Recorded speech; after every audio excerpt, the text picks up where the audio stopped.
First తొలివేద కాలంలో చూద్దాం. తొలివేద కాలంలో పొలిటికల్ సిస్టమ్ ఎలా ఉండేది అంటే, ఈ కాలంలో రాజ్యాలు అనేటువంటివి లేవు, రాజులు అనేటువంటి వాళ్ళు లేరు. అంటే no kings no kingdoms, no kings no kingdoms. రాజులు లేరు, రాజ్యాలు అనేటువంటివి లేవు తొలివేద కాలంలో. మరి ఈ తొలివేద కాలపు ప్రజలను ఎలా నివసించే వాళ్ళు అంటే, పెద్ద పెద్ద సిటీస్ అనేటువంటివి లేవు, చిన్న చిన్న గ్రామాలు, అంటే చిన్న చిన్న గ్రామాల లాగా ఉండేటివి. ఇక్కడ ప్రజలు తెగలుగా నివసించేటువంటి వాళ్ళు, ట్రైబ్స్, స్మాల్ ట్రైబ్స్ గా నివసించేటువంటి వాళ్ళు. తెగలుగా అంటే ఒక 10 మంది 20 మంది, ఒక 10 లేకపోతే 20 ఫ్యామిలీస్ అనేటువంటివి ఒక చోట. ఇప్పుడు గిరిజనులు ఎలా నివసిస్తూ ఉంటారో, ట్రైబల్స్ ఎలా నివసిస్తూ ఉంటారో అలా నివసిస్తూ ఉండేటువంటి వాళ్ళు ఎవరు అంటే తొలివేద కాలం, ఫస్ట్ ఋగ్వేదిక్ పీరియడ్ లో ఉండేటువంటి పీపుల్. ప్రతి తెగ అనేటువంటిది తెగలుగా నివసిస్తూ ఉండేటువంటి వాళ్ళు, స్మాల్ ట్రైబ్స్ లాగా లైఫ్ లీడ్ చేస్తూ ఉండేటువంటి వాళ్ళు. మరి ఈ తెగకి ఒక హెడ్ ఉండేటువంటి వాడు, ప్రతి తెగకి కూడా ఒక హెడ్ ఉండేటువంటి వాడు. ఈ ప్రతి తెగకి ఒక హెడ్ ఉండేటువంటి వాడు. ఈ తెగ పెద్దని ఏమని పిలిచారు అంటే, ఈ తెగ పెద్దని రాజన్ అని పిలవడం జరిగింది. ఏమని పిలిచారండి? రాజన్ అని పిలవడం జరిగింది. మళ్ళీ చూడండి, ఋగ్వేదిక్ పీరియడ్లో తొలివేద కాలంలో రాజ్యాలు అనేటువంటివి రాలేదు, రాజులు అనేటువంటి వాళ్ళు లేరు, ప్రజలు అనేటువంటి వాళ్ళు పెద్ద పెద్ద సిటీస్లో ఏమీ నివసించట్లేదు, చిన్న చిన్న తెగలుగా నివసిస్తున్నారు. ప్రతి తెగకి కూడా ఒక హెడ్ ఉంటాడు, తెగకి ఒక పెద్ద ఉంటాడు. ఆయన్ని రాజన్ అని పిలవడం జరిగింది. ఈ రాజన్ అనేటువంటి వ్యక్తి ఆ తెగకి, అంటే ఆ తెగను లీడ్ చేస్తూ ఉంటాడు. రాజుని యొక్క డ్యూటీస్ 2 ఉన్నాయి. రాజుని యొక్క డ్యూటీస్ ఏంటి అంటే, ఒకటి ప్రజలను రక్షించడం, రెండోది ప్రజల యొక్క ఆస్తులను రక్షించడం. Protection of lives of public, అంటే ప్రజల యొక్క ప్రాణాలను రక్షించడం, దాంతో పాటు ప్రజల యొక్క సంపదను రక్షించడం. అంటే ప్రజల యొక్క సంపద అంటే ప్రధానంగా ఏమని చెప్పిన ఆ రోజుల్లో, వాళ్ళ యొక్క హౌస్, అంటే వాళ్ళ యొక్క పశు సంపద అనేటువంటిది.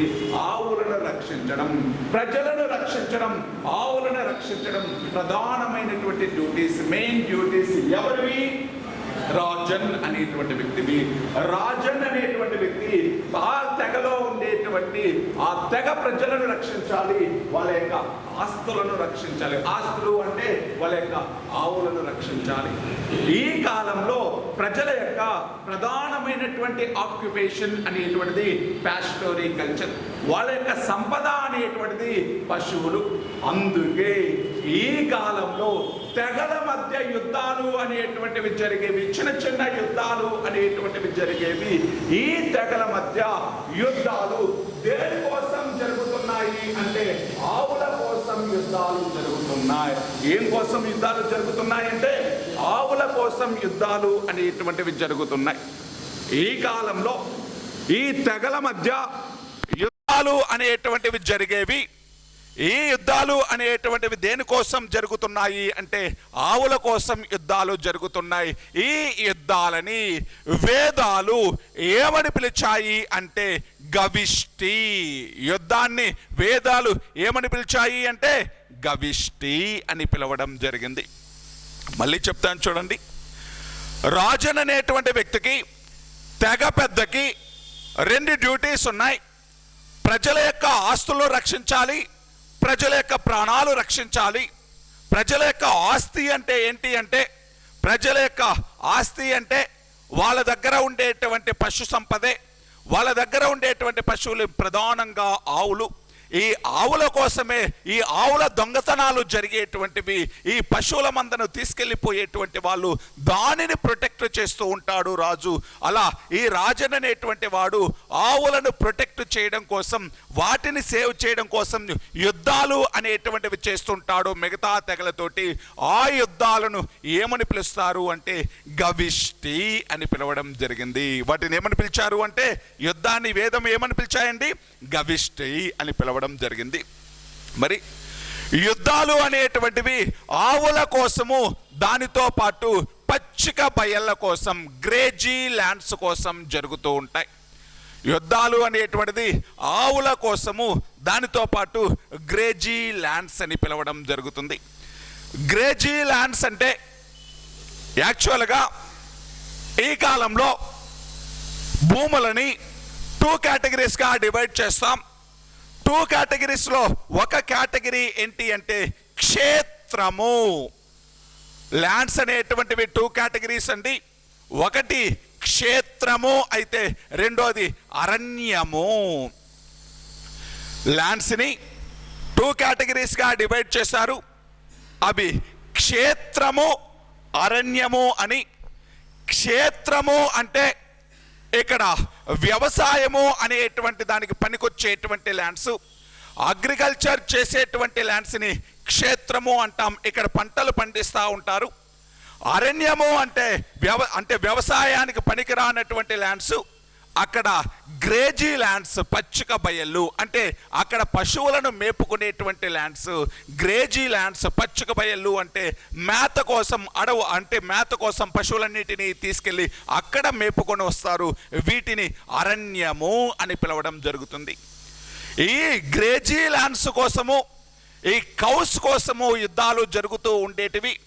ఈ యుద్ధాలని ఏమని పిలిచేవాళ్ళు అంటే గవిష్టి అని పిలవడం జరిగింది. ఎగ్జామ్లో అడిగాడు అనుకోండి, తొలివేద కాలంలో తెగల మధ్య యుద్ధాలు దేనికోసం జరుగుతున్నాయి?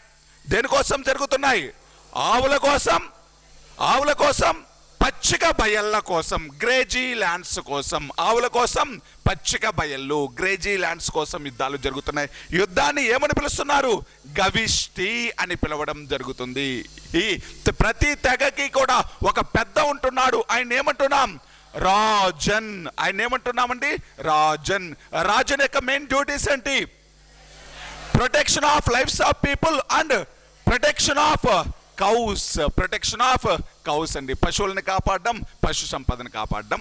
మరి ఈ రాజు అనేటువంటి వ్యక్తికి పరిపాలనలో సహాయం చేయడానికి కొంతమంది, అంటే రాజు అక్కడే ఉండడు, అడ్మినిస్ట్రేషన్లో ఇతనికి హెల్ప్ చేయడానికి కొంతమంది అధికారులు అనేటువంటి వాళ్ళు ఉండేటువంటి వాళ్ళు, ఆయనకు అసిస్టెంట్స్ అనేటువంటి వాళ్ళు ఉండేవాళ్ళు, ఆయనకు అడ్వైజ్లు ఇవ్వడానికి కొంతమంది మంత్రులు అనేటువంటి వాళ్ళు ఉండేవాళ్ళు.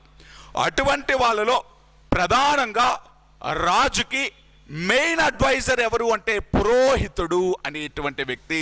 రాజుకు పరిపాలనలో సహాయం చేయడం కోసం ఉండేటువంటి ప్రధానమైనటువంటి వ్యక్తి ఎవరు అంటే పురోహితుడు అనేటువంటి వ్యక్తి. పురోహితుడు అనేటువంటి వ్యక్తి. ఈ పురోహితుడు అనేటువంటి వ్యక్తితో పాటు ఇతనికి అడ్మినిస్ట్రేషన్లో ఇంకా హెల్ప్ఫుల్గా స్పాసా అనేటువంటి వ్యక్తి ఉంటాడు. స్పాసా అంటే గూఢాచారి, స్పై. స్పాసా అంటే ఎవరు అంటే స్పై అండి, గూఢాచారులు అనేటువంటి వా. ఈయనతో పాటు వ్రజపతి. అంటే వ్రజపతి అంటే ఎవరు అంటే హెడ్ ఆఫ్ గ్రేజీ ల్యాండ్స్, పచ్చిక బయళ్ళ పైన అధికారి.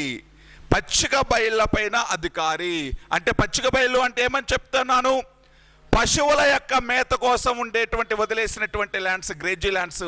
ఆ పచ్చిక బయళ్ళ పైన అధికారిని ఏమని పిలిచారు అంటే వ్రజపతి.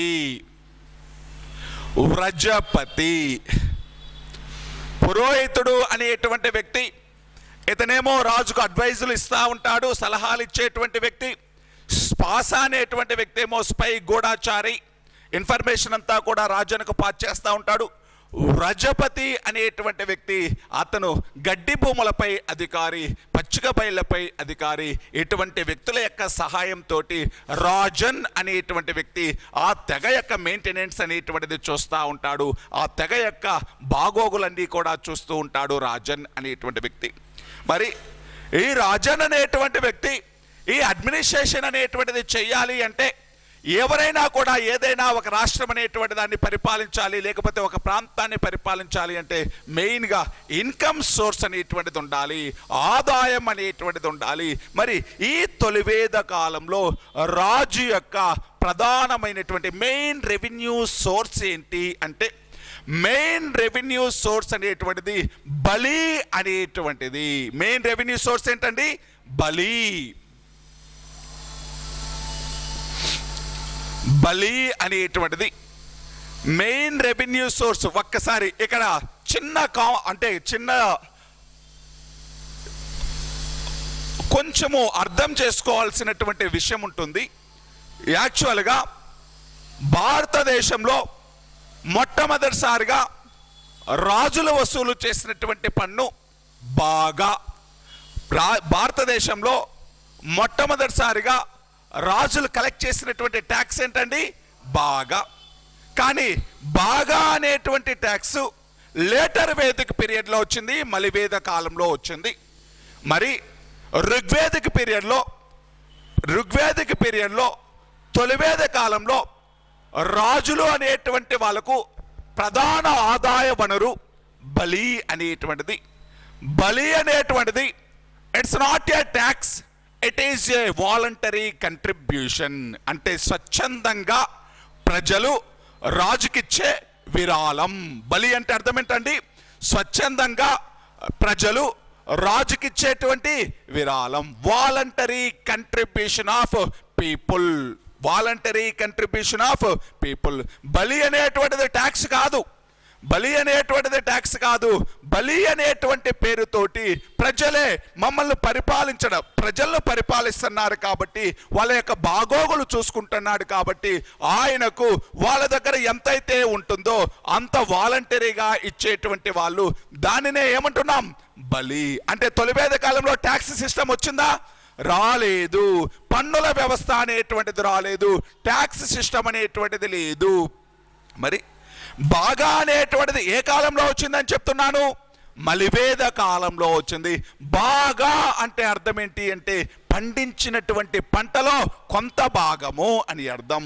పండించినటువంటి పంటలో కొంత భాగము. ల్యాండ్ సెస్, భూమి శిస్తు. బాగా అంటేనే భూమి శిస్తు. మరి భూమి శిస్తు దేని మీద కలెక్ట్ చేస్తారు? వ్యవసాయ భూములపై భూమి శిస్తు కలెక్ట్ చేయడం జరుగుతుంది. వ్యవసాయం తొలివేద కాలంలో వచ్చిందా? పెద్దగా రాలేదు. కాబట్టే బాగా అనేటువంటి ట్యాక్స్ లేదు. మరి బాగా అనేటువంటి ట్యాక్స్ ఎప్పుడు వచ్చింది? మలివేద కాలంలో వచ్చింది. లేటర్ వేదిక పీరియడ్లో వచ్చింది బాగా అనేటువంటి ట్యాక్స్. ఓకేనా? అంటే తొలివేద కాలంలో పన్నుల వ్యవస్థ ఉందా? లేదు. మరి రాజుకు మెయిన్ ఇన్కమ్ సోర్స్ ఏంటండి? బలి. బలి అంటే వాలంటరీ కంట్రిబ్యూషన్. Voluntary contribution. మరి ప్రతి తెగకి కూడా ఒక పెద్ద ఉంటున్నాడు. ఆయన ఏమంటున్నాం? రాజన్. రాజన్కు మెయిన్ అడ్వైజర్ ఏమంటున్నాం? పురోహితుడు. స్పాస అంటే ఎవరు? స్పై. వ్రజపతి అంటే ఎవరు? గ్రేజీ ల్యాండ్స్ పైన ఉండేటువంటి ఆఫీసర్ని వ్రజపతి అని పిలవడం జరుగుతుంది. మరి ఈ రాజన్ అనేటువంటి వ్యక్తి యొక్క మెయిన్ డ్యూటీస్ ఏంటి? ప్రజలను రక్షించడం, ఆవుల్ని రక్షించడం. ఆవుల కోసం జరిగే యుద్ధాలను ఏమన్నాం? గవిష్టి. ఆవుల కోసం జరిగేటువంటి యుద్ధాలని గవిష్టులు అని పిలవడం జరుగుతుంది. అంటే ఇంకా ఈ కాలంలో రాజులు లేరు, రాజ్యాలు లేరు, కేవలం ప్రజలందరూ తెగలుగా నివసించేటువంటి వాళ్ళు. ఈ తెగలుగా నివసించేటువంటి ఈ తెగకి ఉన్నటువంటి హెడ్నే ఏమని పిలిచారు అంటే, ఉన్నటువంటి హెడ్నే ఏమని పిలిచారండి? రాజన్ అని పిలవడం జరిగింది. ఉన్నటువంటి హెడ్నే రాజన్ అని పిలవడం జరిగింది. నెక్స్ట్ వద్దాం, మలివేద కాలం నాటికి వద్దాం.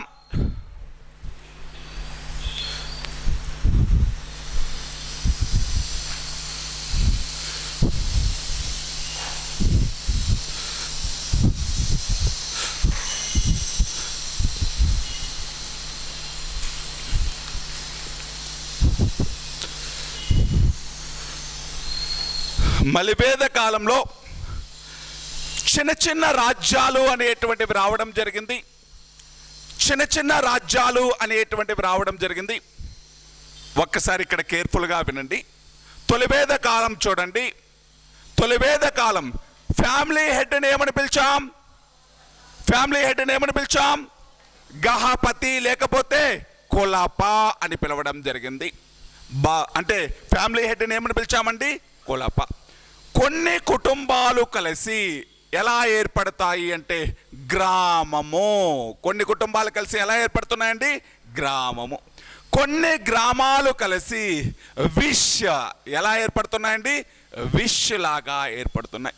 కొన్ని విష్యులు కలిసి అంటే కొన్ని విష్యులు కలిసి జనాలాగా ఏర్పడుతున్నాయి. అంటే ఇంకా కొంచెం పెద్ద సిటీ. ఇప్పుడు మన దగ్గర కొన్ని కుటుంబాలు కలిస్తే ఒక గ్రామం వచ్చింది, కొన్ని గ్రామాలు కలిస్తే ఒక మండలం వచ్చింది, కొన్ని మండలాలు కలిస్తే ఒక జిల్లా వచ్చింది, కొన్ని జిల్లాలు కలిస్తే ఒక రాష్ట్రం, కొన్ని రాష్ట్రాలు కలిస్తే ఒక దేశం, అన్ని దేశాలు కలిస్తే ప్రపంచం. అలాగే ఇక్కడ కూడా కొన్ని కుటుంబాలు కలిసి ఏమేర్పడుతున్నాయి? గ్రామము. కొన్ని గ్రామాలు కలిసి ఏమేర్పడుతుంది?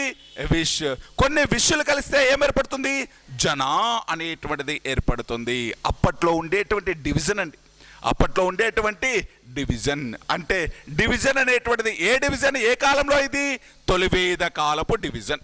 తొలివేద కాలంలో డివిజన్ అనేటువంటిది ఇలా ఉంది. అంటే ఈ కాలంలో పెద్ద పెద్ద సిటీస్ అనేటువంటివి ఏమీ లేవు, పెద్ద పెద్ద నగరాలు అనేటువంటివి ఏమీ లేవు. అక్కడ ప్రజలందరూ కూడా చిన్న చిన్న తెగలుగా నివసించేటువంటి వాళ్ళు. ఆ తెగ అంటే చిన్న చిన్న తెగలుగా నివసించేటువంటి వాళ్ళు, ఆ నివసించేటువంటి యూనిట్ని బేస్ చేసుకునే డివిజన్ అండి ఇది. కొన్ని కుటుంబాలన్నీ కలిసి గ్రామంలాగా, కొన్ని గ్రామాలన్నీ కలిసి విష్యులాగా, కొన్ని విష్యులు కలిసి జనాలాగా ఏర్పడడం జరిగింది. ఇప్పుడు రండి, మలివేద కాలం దగ్గరికి రండి. జన అనేటువంటిది ఏర్పడింది, కానీ జనపదము అనేటువంటిది ఏర్పడలేదు అంటే తొలివేద కాలంలో. కానీ మలివేద కాలం వచ్చేసరికి నగరాలు అంటే మలివేద కాలం వచ్చేసరికి చిన్న గ్రామాలు కాస్త కొంచెం పెద్ద పట్టణాలుగా మారాయి. జనపదాలు అనేటువంటివి ఏర్పడ్డాయి. జనపదాలు అనేటువంటివి ఏర్పడ్డాయి. వీటిని రూల్ చేయడానికి రాజు అనేటువంటి వ్యక్తి రావడం జరిగింది. రాజు అనేటువంటి వ్యక్తికి సహాయం చేస్తూ, పరిపాలనలో సహాయం చేస్తూ 12 మంది మంత్రివర్గం అనేటువంటిది ఉండేది. దీనినే ద్వాదశరత్నిన్ అని పిలవడం జరుగుతుంది. దీనినే ఏమని పిలిచారు అంటే ద్వాదశరత్నిన్. మళ్ళీ చూడండి, కొన్ని జనాలన్నీ కలిస్తే ఏమేర్పడతాయి? జనపదాలు. కొన్ని జనాలు కలిస్తే ఏమేర్పడుతుంది? జనపదం. ఒకసారి జనపదం అంటే ఏంటి, అర్థం ఏంటి? జన అంటే ప్రజలు, పదము అంటే ఏరియా. ప్రజలు నివసించేటువంటి ఏరియాని ఏమంటున్నాం? జనపదము అంటున్నాం. మరి జనపదాలు అంటే జనం కంటే కూడా ఆ యూనిట్ పెద్దది. మహాజనపదము అంటే అర్థం ఏంటి? జనపదాల కంటే కూడా పెద్ద యూనిట్ మహాజనపదము. దీని తర్వాత వచ్చింది ఏంటివి? మహాజనపదాలు. అంటే ఇనీషియల్గా చిన్న పట్టణాలు, దీని తర్వాత ఇంకా కొంచెం పెద్ద పట్టణాలు, దీని తర్వాత మహాజనపదాలు అంటే ఇంకా కొంచెం పెద్ద పట్టణాలు అనేటువంటివి ఏర్పడ్డాయి. అంటే తొలివేద కాలంలో అంటే అంత పెద్ద పట్టణాలు కాదు, చిన్న చిన్న పట్టణాలు అనేటువంటివి ఏర్పడ్డాయి. వాటిని ఏమన్నాం? జన. కానీ మలివేద కాలం వచ్చేసరికి ఆ పట్టణాలు ఇంకా కొంచెం స్ప్రెడ్ అయ్యాయి, ఇంకా కొంచెం వైడ్ అయ్యాయి. వాటిని ఏమని పిలిచాము అంటే జనపదాలు. జనపదాలు అంటే కొంచెం పెద్ద సిటీస్ అని అర్థం. మరి జనపదాల కంటే పెద్ద యూనిట్ని, జనపదాల కంటే కూడా పెద్ద సిటీని ఏమని పిలిచారు అంటే మహాజనపదాస్. మహాజనపదాస్ అనేటువంటివి మలివేద కాలం తర్వాత ఏర్పడినటువంటివి మహాజనపదాలు అనేటువంటివి. పెద్ద పట్టణాలు అని అర్థం మహాజనపదాలు అంటే. సరే, మలివేద కాలం వచ్చేసరికి ఏమేర్పడ్డాయి? జనపదాలు అనేటువంటివి ఏర్పడ్డాయి. మలివేద కాలం నాటికి జనపదాలు అనేటువంటివి ఏర్పడ్డాయి. మరి ఈ జనపదాలను రూల్ చేయడానికి ఎవరొచ్చారు? రాజు. అంటే చిన్న చిన్న రాజ్యాలు అనేటువంటి వచ్చాయి, చిన్న చిన్న కింగ్డమ్స్ అనేటువంటి వచ్చాయి. ఈ రాజ్యాలను రూల్ చేస్తూ చిన్న చిన్న రాజులు అనేటువంటి వాళ్ళు పరిపాలించడం జరిగింది. చిన్న చిన్న రాజ్యాలు వచ్చాయి, చిన్న చిన్న రాజులు రావడం జరిగింది. ఈ రాజులు అనేటువంటి వాళ్ళకు పరిపాలనలో సహాయం చేస్తూ ఎంతమంది మంత్రివర్గం ఉండేదండి? క్యాబినెట్లో ఎంతమంది మినిస్టర్లు ఉండేవాళ్ళు? 12 మంది మినిస్టర్లు ఉండేవాళ్ళు. క్యాబినెట్లో ఎంతమంది మినిస్టర్లు ఉండేవాళ్ళండి? 12. ఈ 12 మంది మంత్రివర్గాన్ని ఏమని పిలిచాం? ద్వాదశరత్నిన్. 12 మంది మంత్రివర్గాన్ని ఏమని పిలిచామండి? ద్వాదశరత్నిన్. ఇప్పుడు ఈ 12 మందిలో కొంతమందిని చూద్దాం. ఈ 12 మందిలో అందరూ మనకు అవసరం లేదు, కొంతమందిని చూద్దాం. పురోహిత, ఇంతకుముందు చూసినటువంటి వాళ్ళేనండి. పురోహితుడు, స్పాస, వ్రజపతి,